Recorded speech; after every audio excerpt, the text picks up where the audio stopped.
Using the tiles shown, we are going to create 4 different ratios based on this image. When it asks us to describe the relationship, it's asking us to kind of label what we're talking about. So I'm going to give you 2, and then I want you to try 2 of your own.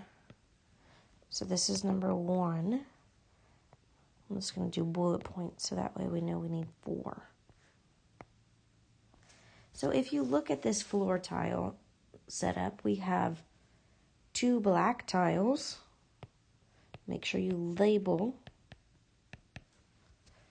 And we have 1, 2, 3, 4, 5, 6, 7, 8, 9, 10, 11, 12, 13, 14, 15, 16 total.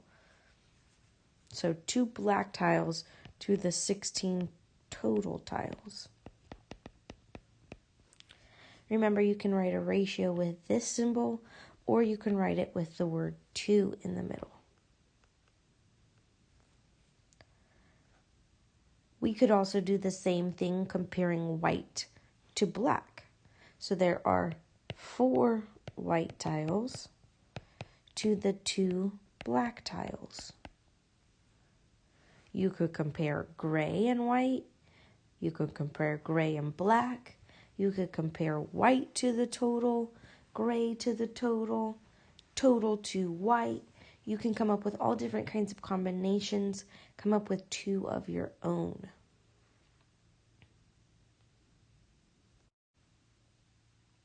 Billy wanted to write a ratio of the number of apples to peppers in his fridge. And he wrote 1 to 3. Remember, he wanted apples to peppers. Is he correct if he wrote 1 to 3? If he wants to compare apples to peppers, apples needs to come first.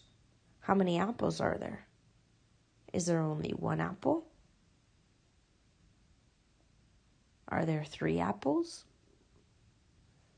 Is it correct to write a 1 first if there are more than 1 apples?